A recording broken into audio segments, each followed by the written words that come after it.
கூட்டமாக சுட்டு போட்டு ஸ்கெட்சு போட்டு சிங்கத்தை அனுப்பு ஏய் மாதிரி வருவான்.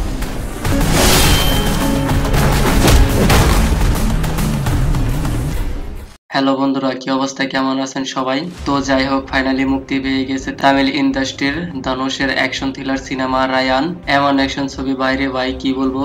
চলুন দেখা যাক কেমন হলো ট্রেলারটি আর কেমন হবে সিনেমাটি। পারফরমেন্সের কথা বললে ধনুষের কথা বলাই যায়। এমন ন্যাচারাল একটা পারফরম্যান্স খুব কমই দেখবেন। আপনি যদি আশুরান, কারনান এইসব সিনেমা দেখে থাকেন তাহলে বুঝতে পারবেন কেমন একটার তিনি। রায়ান ধনুষের 50তম সিনেমা এটি, তাহলে বোঝা যায় সিনেমাটি অনেক ধামাকাদার হবে। কারণ কিছুদিন আগে আমরা দেখেছি বিজয় সেতুপতির 50তম সিনেমা ছিল মহারাজা, আর এই সিনেমাটি দর্শকদের মাঝে অনেক হাইপ তৈরি করেছে এবং প্রশংসাও করিয়েছে।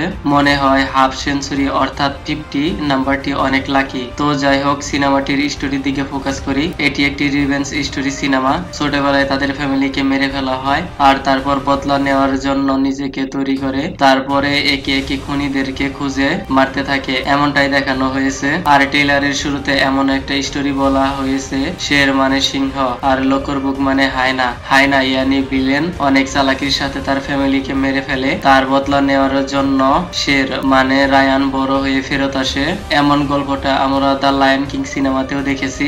আর তার ফ্যামিলিকে কি জন্য কারা মেরে ফেলেছে সেইটা সিনেমা দেখলে বোঝা যাবে। আর ছোট্ট একটা ট্রেলার দেখে এত কিছু বলা সম্ভব নয়। আর রায়ানের মাসুম চেহারার ভিতরে অনেক স্টোরি লুকিয়ে আছে, এমনটা এই পুলিশ স্টেশনে দেখা যায়। পুলিশ বলে, কিরে তোর কেস তুলে নিয়েছে, ব্যাপার কি? তখন রায়ান বলে, গিরগিরায়া মানে মাপ চেয়েছি, আর মাপ চাওয়ার বান্দা রায়ান নয়। আর রায়ানের ট্রেলারে এমন এমন লুক দেখানো হয়েছে, মনে হয় সিনেমার ফ্ল্যাশব্যাক অনেক ভয়ঙ্কর হবে। আর এমন লুকের ভিতরে অনেক অনেক স্টোরি লুকিয়ে আছে, যেমনটা আমরা মহারাজা সিনেমা বিজয় সেতুপতির মাসুম চেহারার পিছনে কত বড় ঘটনা লুকিয়েছিল, এমন অ্যাকশন থ্রিলার সাসপেন্স এই সিনেমাতেও দেখা যাবে। আর এমন রিভেঞ্জ স্টোরি আমরা অনেক সিনেমাতেই দেখেছি, কিন্তু আসল গুরুত্বপূর্ণ ব্যাপারটা হলো এর প্রেজেন্টেশন কেমন হবে। এই সিনেমাটি এ গ্রেড সার্টিফিকেট পেয়েছে, কিন্তু সিনেমাটিতে এজ রেস্ট্রিকশন রয়েছে।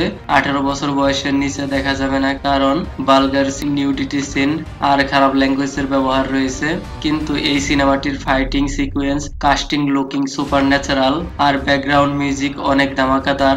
আর রহমানের ব্যাকগ্রাউন্ড মিউজিক ইতিমধ্যে ট্রেলারটি দর্শকদের মাঝে অনেক হাইপ তৈরি করেছে।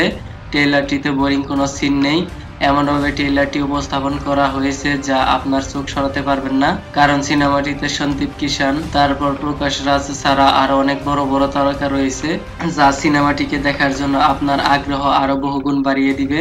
আমি অপেক্ষায় রয়েছি। তো যাই হোক, ধন্যবাদ, দেখা হবে পরের ভিডিওতে।